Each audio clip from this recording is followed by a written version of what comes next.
2 मार्च 2016 Delhi airport. एक private jet runway पर खड़ा था। रात के 11:30 बज रहे थे। जेट के अंदर एक आदमी अपनी सीट पर बैठा था। उसके चेहरे पर मुस्कान थी। यह आदमी कोई और नहीं, विजय माल्या था। वही माल्या जिसके पास कभी 9,000 करोड़ रुपए थे। वही माल्या जिसे किंग ऑफ गुड टाइम्स कहा जाता था। और वही माल्या जिसने हमारे देश के बैंकों से हजारों करोड़ रुपए लिए और कभी लौटाए नहीं। प्राइवेट जेट की लाइट्स बंद हुई और प्लेन उड़ान भरने लगा। माल्या ने आखिरी बार इंडिया की तरफ देखा। शायद उसको पता था कि अब वो वापस नहीं आ पाएगा, लेकिन क्या उसने सोचा होगा कि उसकी ये उड़ान उसकी जिंदगी की सबसे बड़ी गलती बन जाएगी। इस कहानी की शुरुआत होती है 1955 से, एक छोटे से बच्चे के साथ जिसका नाम विजय माल्या था। विजय के पापा विट्ठल माल्या एक बड़े बिजनेसमैन थे।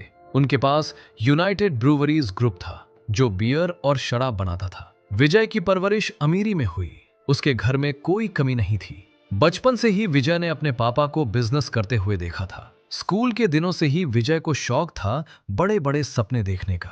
पापा, एक दिन मैं आपसे भी बड़ा बिजनेसमैन बनूंगा, छोटे विजय ने एक दिन अपने पापा से कहा। विट्ठल माल्या मुस्कुराए और बोले, बेटा, बिजनेस सिर्फ बड़ा होना ही नहीं, अच्छा होना भी जरूरी है। विजय ने अपनी पढ़ाई ला मार्टिनियर कलकत्ता स्कूल से की। फिर कॉलेज की पढ़ाई के लिए अमेरिका चला गया। वहां उसने बिजनेस मैनेजमेंट की पढ़ाई की। 1983 में जब विजय सिर्फ 28 साल का था, उसके पापा की अचानक मौत हो गई। अब पूरा बिजनेस विजय के हाथ में आ गया। इतनी कम उम्र में इतनी बड़ी जिम्मेदारी। लेकिन एक चीज थी जो माल्या को सबसे अलग बनाती थी, उसकी हिम्मत। डरने वाली चीज उसके डिक्शनरी में थी ही नहीं। जिस उम्र में लोग करियर शुरू करते हैं, उस उम्र में माल्या यूनाइटेड ब्रूवरीज ग्रुप का चेयरमैन बन गया। पहले कुछ सालों में माल्या ने अपने बिजनेस को संभाला और फिर बढ़ाया भी। किंगफिशर बियर को इंडिया का टॉप ब्रांड बना दिया। हर पार्टी, हर रेस्टोरेंट में सिर्फ किंगफिशर बियर चलती थी। उसी दिन माल्या ने तय कर लिया कि अब छोटा नहीं सोचना है, देश का सबसे बड़ा बिजनेसमैन बनना है। लेकिन माल्या को नहीं पता था कि उसका यह फैसला आगे चलकर उसकी बर्बादी का कारण बनने वाला है। एक दिन 2003 में विजय माल्या अपने प्राइवेट जेट में बैठे थे। अचानक उनके दिमाग में एक ख्याल आया, क्या मेरा खुद का एयरलाइन हो सकता है? माल्या ने अपने पीए से पूछा। पीए ने बताया, सर, एयरलाइन बिजनेस बहुत मुश्किल है। इंडिया में कई एयरलाइंस फेल हो चुकी हैं। माल्या मुस्कुराए और बोले, जिनको बिजनेस करना नहीं आता वही फेल होते हैं, मैं अलग हूं। दोस्तों, माल्या ने देखा कि उस वक्त इंडिया में एयर ट्रैवल तेजी से बढ़ रहा था। मिडिल क्लास लोग अब प्लेन से ट्रैवल करना चाहते थे, लेकिन उस वक्त एयरलाइंस या तो बहुत महंगे थे या फिर बिल्कुल बेसिक सर्विस देते थे। माल्या ने सोचा, अगर मैं एक ऐसा एयरलाइन लॉन्च करूं जो लग्जरी भी दे और किराया भी थोड़ा कम हो तो लोग जरूर पसंद करेंगे। सिंपल भाषा में, एक ऐसा एयरलाइन जो अमीर लोगों जैसा फील कराए पर टिकट थोड़ा सस्ता हो। माल्या ने 2005 में किंगफिशर एयरलाइंस लॉन्च किया। पहले सिर्फ कुछ रूट्स पर प्लेन्स चलाई। लोगों ने पसंद किया। हर फ्लाइट में अच्छा खाना, टीवी स्क्रीन, बहुत अच्छी सर्विस। लोग माल्या के फैन हो गए। Fly the good times airline का टैगलाइन था और सच में लोग अच्छे टाइम के लिए किंगफिशर में ट्रैवल करने लगे। पहले 6 महीनों में ही माल्या के एयरलाइन ने 2 लाख पैसेंजर्स को ट्रैवल कराया। माल्या के कॉन्फिडेंस को देखो, उसने तुरंत और प्लेन्स मंगवा लिए। अब शुरू हुआ असली खेल। 2006 में किंगफिशर एयरलाइंस पूरे इंडिया में फेमस हो चुका था। जो लोग पहले सिर्फ ट्रेन या बस से ट्रैवल करते थे, अब प्लेन से ट्रैवल करने लगे। माल्या ने जैसे मार्केट में तूफान ला दिया था। 500 करोड़ रुपए से शुरू हुआ बिजनेस अब 3000 करोड़ रुपए तक पहुंच गया था। माल्या ने और एक्सपेंशन के लिए बैंक से लोन्स लेने शुरू किए। एसबीआई, पीएनबी, आईडीबीआई, हर बैंक से हजारों करोड़ रुपए उधार लिए। अब माल्या की लाइफ और भी शानदार हो गई। उसके पास 250 लग्जरी कार्स थी। लंदन, न्यूयॉर्क, दुबई, मोनाको में घर थे। प्राइवेट जेट्स थे। फॉर्मूला 1 रेसिंग टीम थी जिसका नाम फोर्स इंडिया था। आईपीएल टीम थी, royal Challengers Bangalore. Mallya king की तरह रहता था। माल्या के पार्टीज पूरे इंडिया में फेमस थी।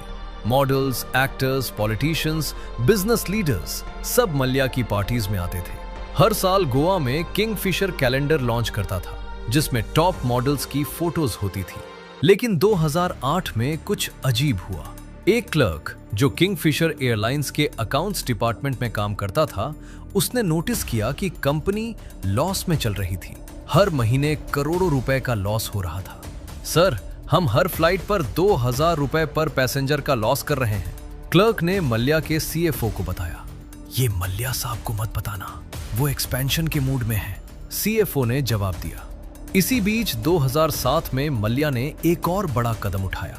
उसने एयर डेक्कन नाम की एक और एयरलाइन कंपनी खरीद ली। एयर डेक्कन एक लो कॉस्ट एयरलाइन थी जो ऑलरेडी लॉस में चल रही थी। मल्ल्या ने 1800 करोड़ रुपए में इसे खरीदा। लोग हैरान थे, लॉस में चल रही कंपनी को इतने पैसे में क्यों खरीदा? इन्वेस्टर्स ने पूछा। मैंने मार्केट शेयर खरीदा है, कंपनी नहीं, मल्ल्या ने जवाब दिया। मल्ल्या को लगता था कि अब कोई उसका मुकाबला नहीं कर सकता, लेकिन जिस चीज ने उसे ऊपर उठाया था वही उसे गिरा भी देने वाली थी। 2008 में विजय माल्या इंडिया के टॉप बिजनेस लीडर्स में से एक था। फोर्ब्स मैगजीन ने उसकी दौलत 17,000 करोड़ रुपए से ज्यादा बताई थी। उस वक्त मल्ल्या मुंबई और दिल्ली के सबसे अमीरों में गिना जाता था। टीवी पर इंटरव्यूज, बिजनेस कॉन्फ्रेंसेस में स्पीचेस, हर जगह मल्ल्या चमकता था। लोग उसको किंग ऑफ गुड टाइम्स बुलाते थे। मल्ल्या के हाथ में सोने का मग था, ऐसा कहते थे लोग। मल्ल्या की लाइफस्टाइल को देखकर हर कोई उसका फैन था। उसका 311 फुट लंबा यॉट इंडियन एम्प्रेस दुनिया के सबसे बड़े प्राइवेट यॉट्स में से एक था। उसके पार्टीज में इंटरनेशनल सेलिब्रिटीज आते थे। उसके ऑफिस के बाहर लग्जरी कार्स की लाइन लगती थी। एक दिन में किंगफिशर एयरलाइंस का टर्नओवर 10 करोड़ रुपए से ज्यादा था। लेकिन 2008 में ग्लोबल फाइनेंशियल क्राइसिस आया। पूरी दुनिया में रिसेशन छाया। एयर ट्रैवल कम हो गया, फ्यूल के दाम बढ़ गए, एयरलाइंस के बिजनेस पर बुरा असर पड़ा। लेकिन जब बाकियों को प्रॉब्लम दिखी, मल्ल्या ने उससे मूड बनाया। क्राइसिस में अपॉर्चुनिटी होती है, मल्ल्या ने मीडिया को बताया। लेकिन अंदर ही अंदर किंगफिशर एयरलाइंस डूब रहा था। एक सीनियर बैंक ऑफिसर की नजर कुछ और ही देख रही थी। एसबीआई के रिस्क असेसमेंट डिपार्टमेंट के एक ऑफिसर ने नोटिस किया कि किंगफिशर एयरलाइंस बार बार लोन ले रहा था, लेकिन कंपनी का प्रॉफिट नहीं बढ़ रहा था। मल्ल्या सिर्फ पैसे उधार ले रहा है, लेकिन वापस करने के कोई प्लान्स नहीं दिख रहे। ऑफिसर ने अपने बॉस को बताया। 2010 में बात बाहर आ गई। फाइनेंशियल एक्सप्रेस न्यूज़पेपर ने एक रिपोर्ट पब्लिश की जिसमें लिखा था कि किंगफिशर एयरलाइंस 7,000 करोड़ रुपए के कर्जे में डूब चुका है। ये खबर आग की तरह फैल गई। शेयर मार्केट में किंगफिशर एयरलाइंस के शेयर्स गिरने लगे। इन्वेस्टर्स परेशान हो गए। बैंक्स ने मल्ल्या से पैसे वापस मांगे। अब चेन रिएक्शन शुरू हुआ। एक के बाद एक प्रॉब्लम्स आने लगी। एम्प्लॉइज को सैलरी नहीं मिल रही थी। पायलट्स और कैबिन क्रू ने स्ट्राइक कर दिया। फ्यूल कंपनीज ने किंगफिशर एयरलाइंस को फ्यूल देना बंद कर दिया क्योंकि पेमेंट नहीं मिला था। टैक्स डिपार्टमेंट ने किंगफिशर के अकाउंट्स फ्रीज कर दिए। डीजीसीए यानी प्लेन चलाने वाली गवर्नमेंट एजेंसी ने सेफ्टी इश्यूज के लिए नोटिस भेजा। देखते ही देखते मल्ल्या का सपना टूट रहा था। किंगफिशर एयरलाइंस की फ्लाइट्स कम होती गई। फिर 2012 में डीजीसीए ने किंगफिशर एयरलाइंस का लाइसेंस कैंसिल कर दिया। मल्ल्या ने बचने की कोशिश की। उसने बैंक से और पैसे मांगे। मुझे थोड़ा और टाइम दो, मैं सब ठीक कर दूंगा, मल्ल्या ने एसबीआई के चेयरमैन से कहा। उसने यूनाइटेड स्पिरिट्स कंपनी में अपना हिस्सा बेचने की कोशिश की, कुछ प्रॉपर्टीज बेचने की कोशिश की, एम्प्लॉइज को भरोसा दिलाया कि सैलरी मिलेगी, लेकिन अब बहुत देर हो चुकी थी। फरवरी 2016 में बैंक्स ने मल्ल्या को विलफुल डिफॉल्टर डिक्लेयर कर दिया। मतलब ये कि मल्ल्या पैसे वापस कर सकता था, लेकिन उसने जानबूझकर नहीं किए। सीबीआई ने मल्ल्या के खिलाफ केस दर्ज किया। एनफोर्समेंट डायरेक्टरेट ईडी ने मनी लॉन्ड्रिंग के लिए इन्वेस्टिगेशन शुरू किया। कोर्ट ने अरेस्ट वारंट जारी किया और फाइनली 2 मार्च 2016 को जब माल्या को पता चला कि उसे अरेस्ट किया जा सकता है, वो प्राइवेट जेट में बैठकर लंदन भाग गया। अगर वो कुछ दिन और रुक जाता तो शायद एयरपोर्ट पर ही अरेस्ट हो जाता। माल्या ने टाइमिंग परफेक्ट की थी। ऐसे वक्त पे भागा जब अभी कोर्ट का स्ट्रिक्ट ऑर्डर नहीं आया था। माल्या के भागने के बाद हजारों एम्प्लॉइज की जिंदगी खराब हो गई। किंगफिशर एयरलाइंस के 7,000 से ज्यादा एम्प्लॉइज एक दिन में बेरोजगार हो गए। कई लोगों को 6 से 8 महीनों की सैलरी नहीं मिली थी।